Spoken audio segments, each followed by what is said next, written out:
sekarang kita akan beralih ke sesi Q&A. Ada pertanyaan yang sudah masuk. Silakan panitia untuk tampilkan di layar.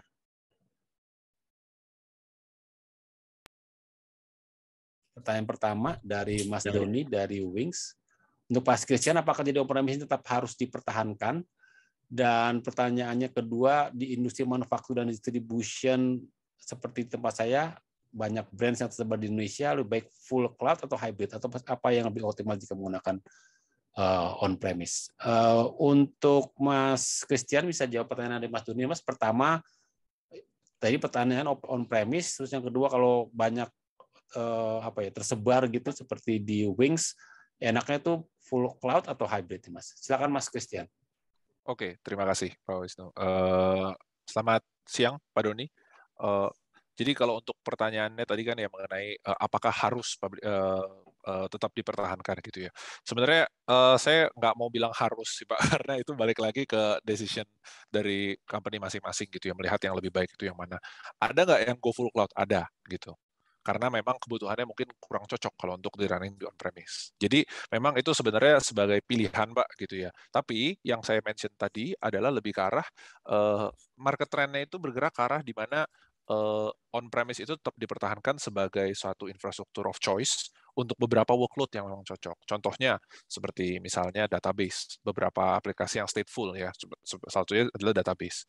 Nah, database itu kan kita memiliki data yang kita maunya kita tetap pegang sendiri gitu ibaratnya. Nah, kalau memang misalnya dari sisi ada nggak company-company yang lebih prefer untuk datanya ada di cloud juga, nggak masalah, karena di cloud kan juga ada encryption, di cloud kan juga ada di cloud juga ada protection ya, terus key management, security, banyak sekali gitu ya. Tapi memang ada beberapa company yang dari secara regulation, compliance, dan emang performance itu membutuhkan database yang misalnya cocok lebih ada di on-premise. Jadi kalau ada kebutuhan-kebutuhan yang memang menurut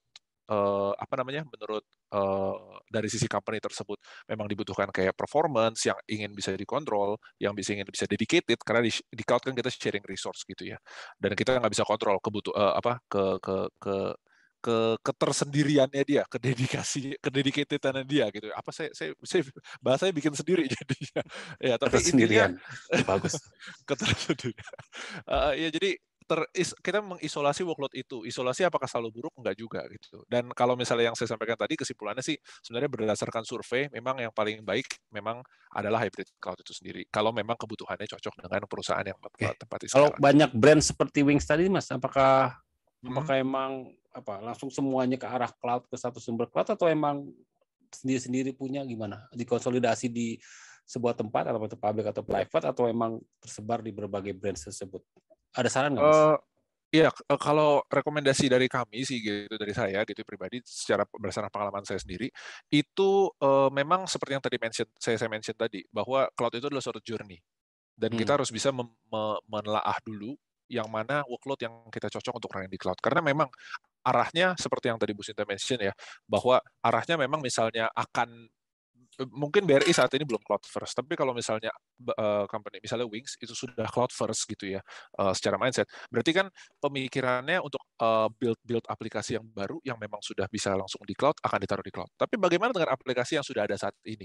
Nah, itu yang perlu ditelaah, itu yang perlu diteliti, apakah dari yang tadi misalnya build-nya apakah open source apa enggak? Kalau enggak, apakah monolitik atau enggak? Kalau monolitik bisa nggak diubah jadi cloud native application seperti microservices?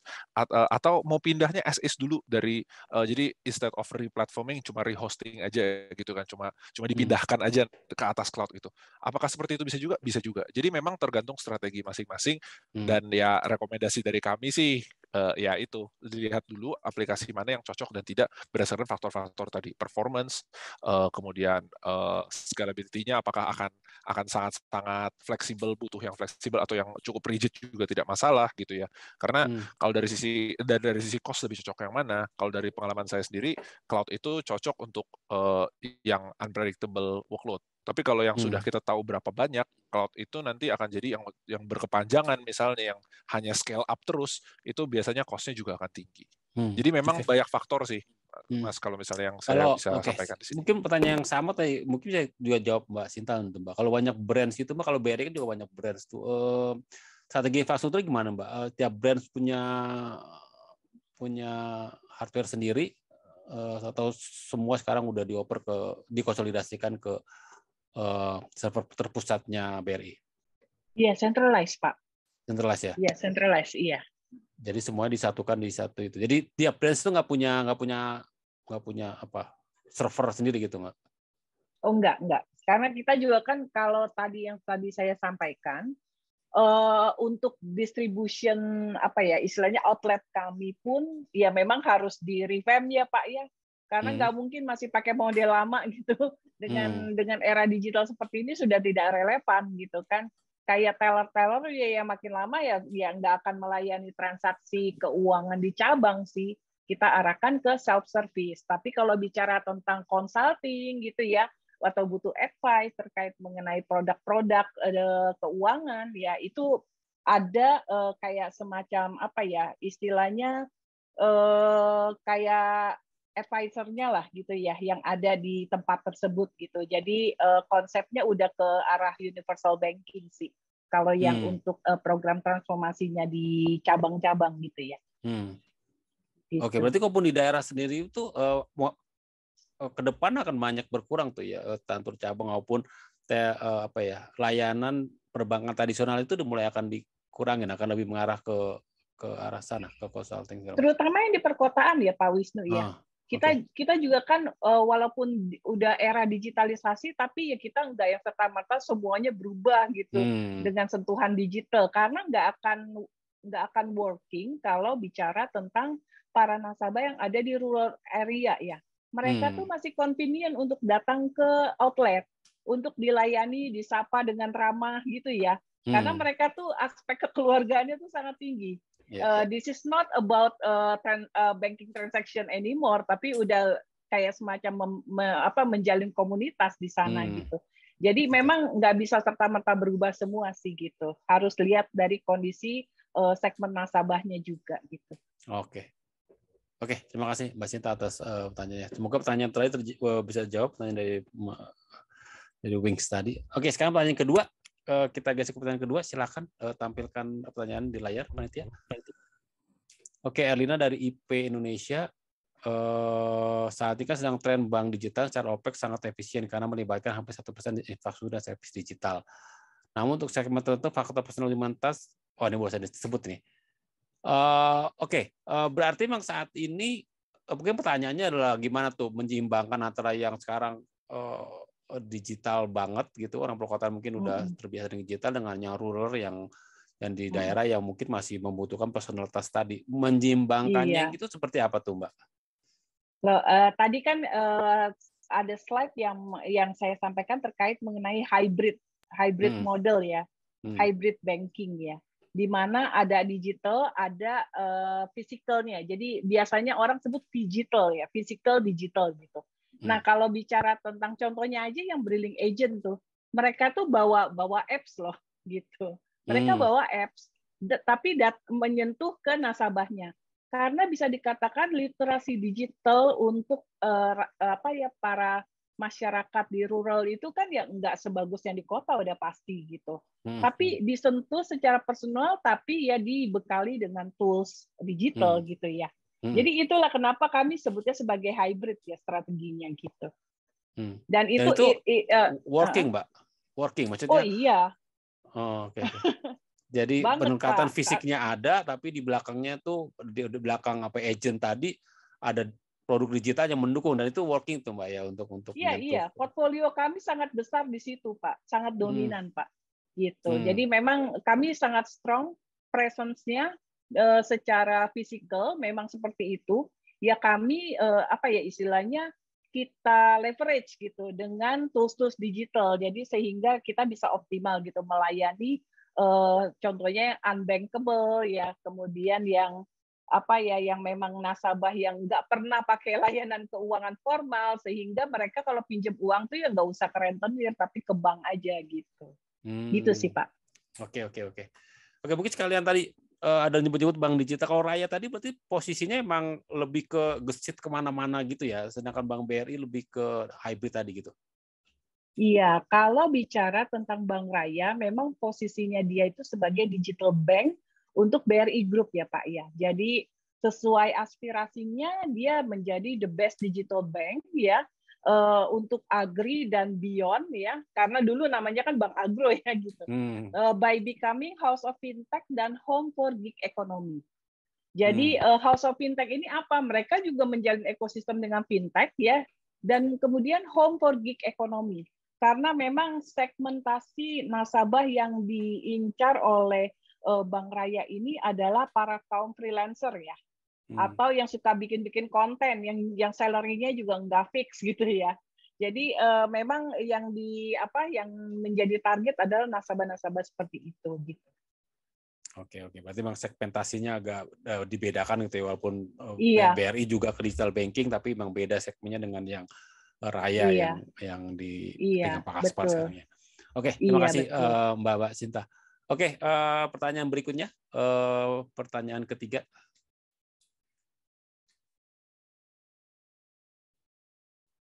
Oke, dari Mas Sigit dari Sadana. Kalau keamanan data di cloud, apakah yang menggunakan pada Oke, sekarang kita mungkin maksudnya di public cloud ya, walaupun sedikit mungkin tadi Mbak Sita mungkin menyebut masih sedikit. Security-nya gimana Mbak? Apakah emang ada perhatian khusus atau gimana? Atau mengikuti dari standar yang dimiliki disediakan oleh penyedia cloud? Iya, baik Pak. Kalau bicara tentang yang existing ya ini masih di ranah private cloud Pak. Jadi memang seiring dengan kami embracing public cloud, itu memang sudah menyiapkan strategi untuk mengimplementasi native cloud security ya Pak ya. Tapi balik lagi nih, kan tadi kata Pak Christian journey nih untuk cloud strateginya juga nih, cloud journey-nya tuh masih panjang lah Pak. In case misalkan ternyata nanti cloud yang kami pakai itu multi cloud, ya kita pakai providernya banyak gitu.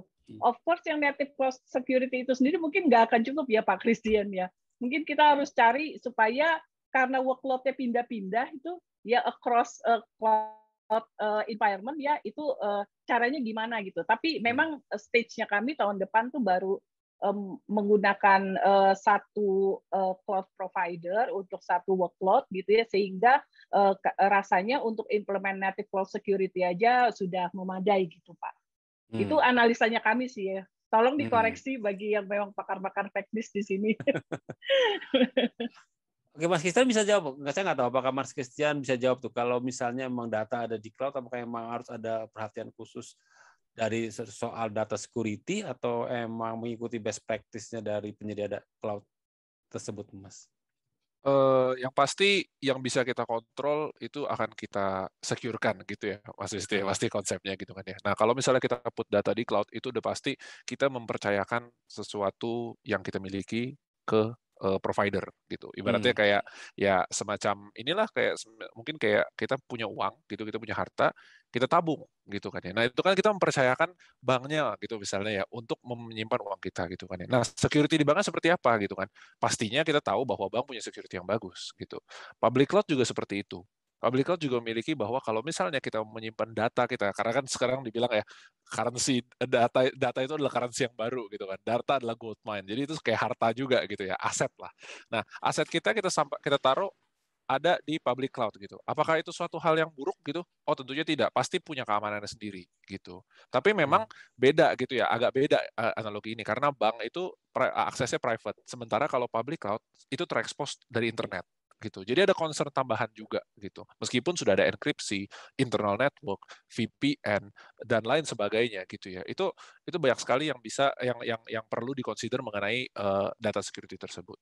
Nah, apakah masing-masing cloud kan yang tadi Bu Sinta mention, beberapa cloud punya, karena sekarang udah banyak varian cloud. Dan varian cloud ini masing-masing punya security standarnya sendiri dan juga ada security standard yang sudah diatur misalnya oleh ISO gitu ya. Nah, tapi kalau dibandingkan dengan kita simpan sendiri datanya, tentunya ada rasa nyamannya juga karena kita simpan itu sendiri gitu kan ya. Nah, tapi yang jadi dari sisi teknologi itu ada juga beberapa cutting edge teknologi yang tambahan-tambahan itu seperti kita put security-nya in the lines of code gitu. Ada beberapa perusahaan yang terutama yang startup gitu ya, udah mulai untuk bisa mengincorporate kebutuhan security itu, encryption itu di dalam code-nya. Jadi memang secara code juga diamankan. Jadi aspek security itu sangat besar sih Mas kalau kita bahas di sini. Artinya banyak sekali konsiderasinya, dan yang paling dasar sih itu. Yang paling mendasar adalah consider public cloud sebagai suatu hal yang memang juga aman gitu. Tapi memang kalau misalnya kita bicara keamanan data dari sisi compliance dan terutama gitu ya, akan lebih aman kalau kita punya data center sendiri yang bisa kita kontrol aksesnya. Karena ya itu tadi, kita punya regulasi kita sendiri, dan bisa aja public cloud cocok, tapi bisa aja public cloud juga ada beberapa hal yang nggak cocok. Oke, terima kasih Mas Christian atas tambahan jawabannya. Sekarang mungkin geser ke pertanyaan berikutnya, pertanyaan keempat berarti ya. Oke, kita coba. Oke, dari Mas Miftah dari Adira Finance, penggunaan seperti apa untuk menentukan pilihan menggunakan public cloud, private cloud, atau hybrid cloud? Mungkin Mas Christian yang bisa jawab nih, Mas. Milah-milahnya seperti apa, Mas? Apa rule of thumb-nya lah kalau misalnya kita ingin untuk rule of thumb dalam memilih, oh ini cocoknya ke public cloud, ini ke private cloud, atau ini ke hybrid cloud. Mas Christian, silakan Mas. Terima kasih Mas Wisnu. Jadi kalau untuk, saya suka kalimatnya rule of thumb gitu ya, karena rule of thumb itu kan sebagai suatu kayak guideline lah, bukan suatu yang saklek gitu. Jadi, nah jadi kalau memang rule of thumb-nya seperti yang tadi saya sudah mention di awal, bahwa untuk aplikasi-aplikasi yang ada di public cloud itu adalah sesuatu yang misalnya aplikasi yang sifatnya kita butuhnya agile, scalable, DevOps misalnya, development gitu ya. Dan kalau yang di on-premise, simpelnya adalah yang stateful application, contohnya seperti database gitu, private cloud gitu kan ya, berhubungan sama compliance regulation gitu. Tetap bisa memanfaatkan, kalau kita bicara on-premise udah private cloud, tetap bisa memanfaatkan capability dari cloud itu, tapi kita memiliki keamanan yang lebih tinggi dari sisi security, performance yang bisa kita atur, kita memiliki kontrol yang lebih besar terhadap private cloud kita itu sendiri. Nah, public cloud itu kan kita mempercayakan X as a service gitu kan ya, infrastructure as a service, platform as a service, sehingga ada beberapa hal yang memang menurut kita itu bisa kita lepas ke orang lain, nah kita lepas ke orang lain. Seperti itu. Intinya orang lain di sini ya public cloud provider. Nah, kalau untuk hybrid cloud, sesuai yang tadi saya mention di sesi presentasi saya, yaitu trennya memang ke arah sana, di mana workload yang sekarang adalah pencampuran antara hybrid dan hybrid dan public dan private cloud gitu ya. Contohnya, mungkin kita bisa membaginya seperti ini. Contohnya ya, yang pengalaman saya, development itu butuh yang tadi customer feedback, kemudian kita agile, DevOps, CI/CD gitu ya. Kita butuh customer feedback dapat dari social media, terus kita enhance feature-nya berdasarkan platform tersebut. Nah, kita lakukan development misalnya ada di public cloud. Karena kebutuhan development juga on demand. Kadang kita bisa scale up, kadang kita bisa scale down, bahkan kalau lagi nggak ada, misalnya, ya ini unlikely sih, tapi kalau lagi nggak ada workload, nggak ada activity, kita scale down sampai 0 misalnya. Cloud bisa nggak seperti itu? Bisa banget. Gitu. Tapi on-premise kita nggak bisa scale down sampai 0 kan, mesinnya akan ada di sana gitu. Nah, yang jadi malah resource-nya tidak terpakai. Artinya untuk kebutuhan production yang harus jalan terus 24/7, seperti contohnya di bank gitu ya, itu akan cocok banget untuk on-premise. Nah, kurang lebih pembagiannya seperti itu sih, Mas Wisnu, kalau misalnya saya bisa bicara mengenai hybrid cloud itu sendiri. Oke. Kalau Mbak Sinta, Mbak, tadi kan emang belum ke public cloud, tapi kira-kira kan ada yang rencana ke sana gitu. Mengidentifikasi, Mbak, aplikasi yang akan dilempar ke cloud, public cloud itu ada tipsnya nggak, Mbak? Iya. Jadi memang kalau dalam journey-nya kami itu tahun depan udah mulai ada yang ke public, tapi memang masih hybrid ya Pak ya.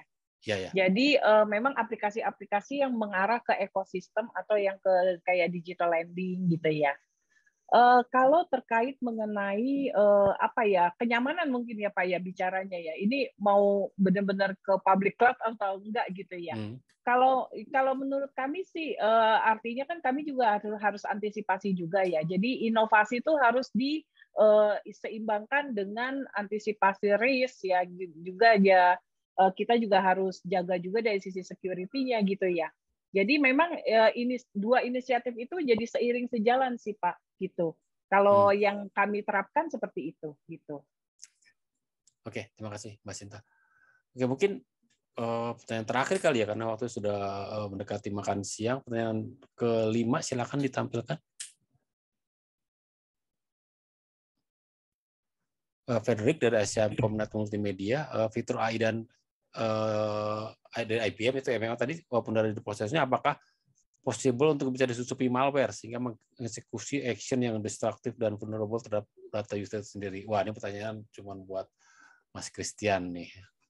Jadi fitur AI-nya Mas disusupi ya. Dan kemudian akhirnya mengeksekut code yang ternyata emang tidak diinginkan. Emang bisa seperti itu Mas atau emang ada proteksi tersendiri? Saya sih nggak mau terlalu janji-janji surga gitu ya. Yang namanya malware itu kan pasti kita nggak bisa kontrol karena seiring dengan kita put security, hacker atau malware yang mendevelop malware tersebut itu makin lama makin pintar juga gitu. Jadi security itu aspek yang juga ever changing sebenarnya, akan berevolusi terus gitu ya. Pasti akan ngadu-ngaduan gitu.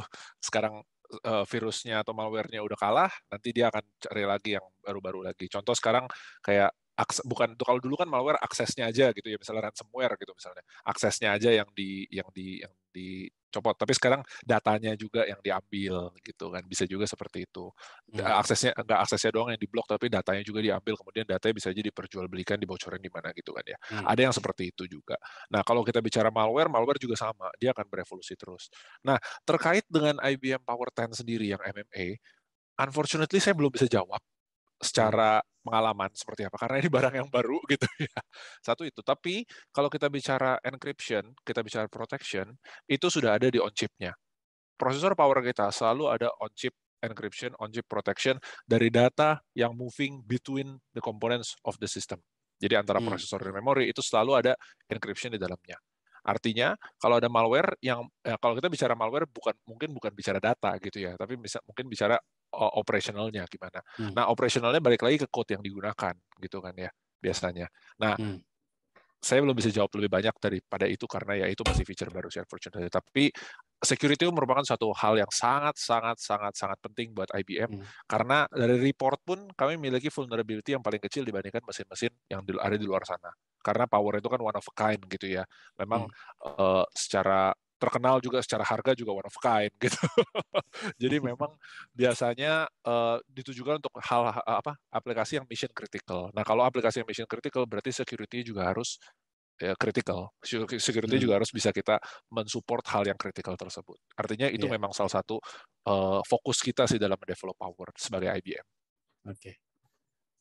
Mbak Sinta kemarin ngaku kalau kenal AS400 dari sebelum di BRI itu Mbak ya. Jadi udah kenal lah soal AS400 dan generasi-generasi. Mantan programmer RPG AS400 di IT. Hebat banget lah Mbak Sinta. Ketemu lagi AS400 di BRI, untungnya udah bukan pengembang Pak. Dia pusingnya ke temennya ya Mbak ya, bukan ke Mbak Sinta. Ini menjajaki P10 juga ribet juga. Oke, nanti saya coba mencoba menemukan deh, coba nggak ribet tuh antara Power 10 dan BRI. Oke, mungkin karena waktu udah 10 menit lagi, seperti kita udah harus menutup sesi diskusi. Mungkin ada banyak pertanyaan yang belum dijawab. Nanti kami akan mencoba untuk mengirimkan pertanyaan yang belum terjawab ke panelis. Mohon panelis meluangkan waktu sedikit ya untuk menjawab pertanyaan secara tertulis. Nanti akan kami kirim balik ke audiens yang belum kesempatan dijawab secara langsung.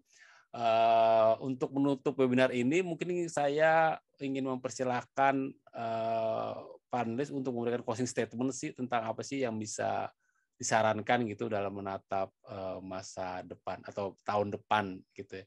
Mungkin untuk Mbak Sinta, Mbak, ada closing statement-nya? Kalau bagi saya sih intinya adalah speed itu udah jadi mantra ya di transformasi digital ini. Tapi approach-nya itu juga penting karena kita harus being adaptif ya. Enggak yang serta-merta semuanya ubah jadi digital gitu. Tapi kita juga adaptif juga. Ini yang penting adalah customer-nya kita tuh siapa gitu. Jadi put the empathy on the customer gitu. Kita being customer centric. Karena nggak semuanya customer juga akan bisa menggunakan digitalisasi yang kita buat secanggih-canggihnya gitu. Yang penting kan usernya bisa pakai apa enggak gitu ya. Jadi intinya itu sih. Jadi saya mungkin menekankan speed itu udah jadi mantra ya. kemudian juga being adaptive, dan juga of course terakhir itu tetap being customer centric. Oke, terima kasih Mas Sinta. Untuk Mas Christian, closing statement-nya Mas? Siap. Thank you, Mas Wisnu. Jadi saya ingin mulai dari satu quote sih yang saya dapatkan dari salah satu developer yang di dunia gitu ya, salah satunya. Beliau mention bahwa teknologi itu is as good as we implement it. Don't implement it if we don't use it, gitu ya maksudnya. Maksudnya kita percuma kita mempelajari teknologi yang seperti contoh misalnya kita belajar mengenai Kubernetes gitu. Tapi sebenarnya Kubernetes itu nggak make sense di tempat kita misalnya. Jadi itu sebagai sesuatu yang nice to have aja gitu ya. Apakah itu perlu kita implementasi? Apa ya kita hanya mengikuti trennya saja, tapi kita tidak tahu gunanya apa? Itu tidak relevan jadi untuk kita hitungannya. Nah, disandingkan dengan dikaitkan dengan ya, disandingkan dengan teknologi hybrid cloud saat ini, kita melihat bahwa ada teknologi yang relevan untuk taruh di public cloud dan ada teknologi yang relevan tetap ada di on-premise. Jadinya sebagai closing statement saya yang ingin saya sampaikan adalah strategi dari survei hybrid cloud itu adalah suatu strategi yang memang tren bergerak ke arah situ dan itu adalah suatu yang ideal untuk keadaan digitalisasi ini. Nah, implementasinya seperti apa, pengembangannya seperti apa, dan adaptasinya itu seperti apa, itu berbeda-beda. Nah, maka closing statement saya adalah start untuk explore, kalau bagi Bapak-Bapak Ibu mungkin yang belum explore ke arah hybrid cloud, mungkin bisa start untuk explore workload mana yang lebih cocok di situ. Kemungkinan akan mendapatkan beberapa hal yang bisa membantu, seperti misalnya cutting cost, atau misalnya mendukung agility development tadi yang seperti Bu Sinta mention, atau justru tetap ada di on-premise untuk memanage security-nya atau performance-nya supaya tetap lebih baik. Untuk itu ya pesan sponsornya adalah IBM bisa membantu itu sih. Oke, IBM bisa membantu. Terima kasih. Ya, makasih Mas Christian. Multipolar tentunya juga bisa membantu nih. Mas Indra, silakan Mas Indra untuk closing statement-nya. Oh iya, kalau dari saya sih sebenarnya apa yang disampaikan oleh Bu Sinta dan Mas Christian ya, itu udah semua disampaikan sih. Yang penting sih kalau saya bicaranya adalah tadi kan kita bicaranya soal cloud ya. Cloud itu adalah suatu journey. Tapi kalau dari persepsi saya adalah sebenarnya teknologi itu adalah suatu journey. Yang di dalamnya itu adalah cloud itu sendiri. Nah, seberapa cepat sih kita bisa beradaptasi terhadap teknologi itu gitu. Dengan tren-tren teknologi yang terbaru itu seberapa cepat. Tapi itu juga perlu dilihat pertimbangan-pertimbangan lainnya. Contohnya tadi kayak misalkan BRI tadi Bu Sinta ngomong ya kita emang perlu cepat gitu beradaptasi, tapi kita juga harus ngeliat nasabah kita seperti apa gitu kan. Terus dari Mas Christian juga tadi oke, kita harus percepat juga adaptasi, tapi kita harus pertimbangkan juga teknologi mana sih yang paling cocok lah yang kita pakai.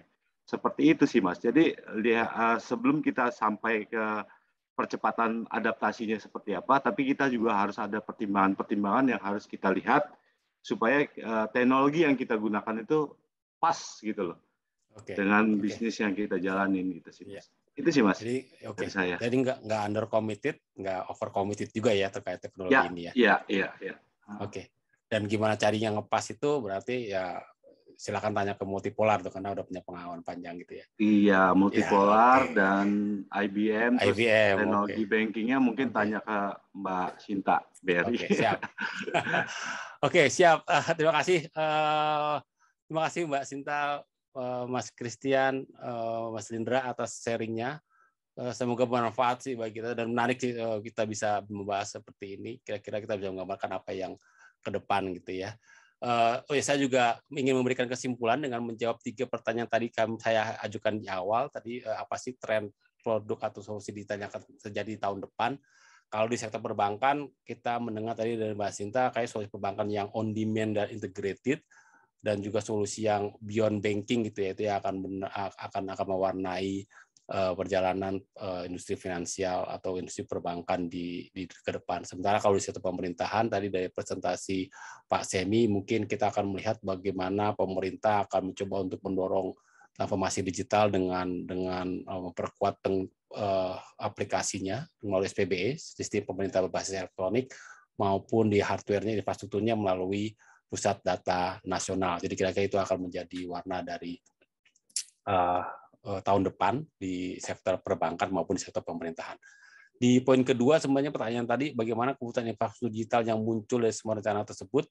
Kalau lihat ke depan emang kalau BRI tadi ngelihat kita bawa tetap ke cloud menggunakan teknologi cloud ready, tapi masih di private dan pelan-pelan akan dipindahkan ke publik, walaupun itu masih menjadi sebuah journey yang mungkin akan banyak dinamikanya. Mungkin tahun depan kita akan bisa tanya ke Mbak Sinta atau sejerninya udah sampai mana tuh ketika berangkat ke sana. Tapi seperti Mas Christian sebutkan, hybrid cloud akan menjadi kayak sebenarnya akan menjadi banyak pilihan banyak perusahaan gitu ya, dengan positioning yang tepat untuk tiap workload gitu. Jadi mana workload yang tepat untuk di on premise, mana yang di public, itu akan menjadi sebuah tantangan tersendiri. Kemudian apa sih tantangan yang dihadapi dan mempersiapkan infrastruktur? Mungkin tadi ada banyak tuh, ada konektivitas antar cloud, apalagi ketika nanti kita banyak environment ya, nggak cuman on-premise dan public cloud, tapi on-premise, public cloud 1, public cloud 2, public cloud 5 gitu ya, itu akan melibatkan dari sisi konektivitas, kemudian dari sisi pengelolaan juga akan menjadi itu sendiri. Kemudian juga tadi untuk membuat existing app menjadi cloud native apps itu juga akan menjadi tantangan tersendiri. Mungkin demikian kesimpulan singkat yang bisa saya kok agak feedback ya. Oke, demikian kesimpulan singkat yang bisa saya berikan. Ulasan lebih mendalam dapat disimak di artikel kami di infokomputer.com. Jadi jangan lupa terus menyimak artikel kami di sana. Jika ingin melihat siaran ulang webinar ini atau webinar lain yang pernah kami selenggarakan, silakan cek dan subscribe di akun YouTube Info Komputer. Kami juga menyarankan Anda untuk follow akun media sosial kami di Twitter, Facebook, Instagram, dan juga LinkedIn agar tidak ketinggalan informasi menarik dari Info Komputer, termasuk info webinar kami selanjutnya. Saya juga ingin mengingatkan kembali untuk Bapak Ibu untuk mengisi feedback form masih dibuka, dan Anda yang mengisi feedback form tersebut akan mendapatkan sesuatu menarik dari multipolar teknologi. Linknya bisa dilihat di kolom chat maupun yang scan QR code yang mungkin sebentar lagi akan muncul di layar Zoom Anda. Ya, silakan diisi mumpung ada sebenarnya menarik dari multipolar. Oke, kita telah sampai di akhir webinar ini dan juga merupakan webinar terakhir di tahun 2021. Sekali lagi saya mewakili teman-teman di Info Komputer mengucapkan terima kasih atas semua dukungan yang telah diberikan. Terima kasih atas pujian maupun rasa kasihan saat mendengar pantun galau saya. Tahun 2021 ini adalah tahun yang tidak mudah bagi saya sejujurnya, karena banyak keluarga juga yang terkena, ada banyak keluarga yang akhirnya agak sakit karena sakit agak parah karena pandemi. Tapi saya tidak sendiri lah, pasti banyak orang yang merasakan hal yang sama, yang mungkin menguras pikiran dan emosi. Tapi mungkin di akhir tahun ini saya mengajak kita bersyukur kita telah mencapai ujung tahun, sambil berharap tahun depan kondisinya akan jauh lebih baik lagi. Dan bicara tahun depan, tentu saja kita akan bertemu lagi di webinar atau seminar Info Komputer. Mari berharap tahun depan situasi akan membaik sehingga kita bisa Info Komputer bisa menyelenggarakan secara offline, sehingga kita bisa berkenalan dan bertemu langsung secara fisik, dan ya bisa ngobrol-ngobrol sambil ngopi-ngopi lah kita di tahun depan gitu ya. Oke, saya kira cukup sekian, dan seperti biasa saya akan menutup webinar dengan pantun di sela gelegar bunyi petasan, terselip doa agar Dinda kembali ke pangkuan. Sampai berjumpa tahun depan, semoga kita selalu diberikan kesehatan dan kebahagiaan. Terima kasih. Wassalamualaikum warahmatullahi wabarakatuh. Selamat siang. Ya, waalaikumsalam. Selamat siang, Pak Wisnu. Terima kasih. Terima kasih. Ya, penyelenggara, audiens semua. Terima kasih semuanya. Terima kasih, Bu Sinta. Ya, Terima kasih Pak Bapak Ibu Christian. sekalian. Terima kasih. Terima kasih. Ya, terima kasih Bu Sinta, Mas Kris. Ya. Terima kasih Mas Lindra. Ya.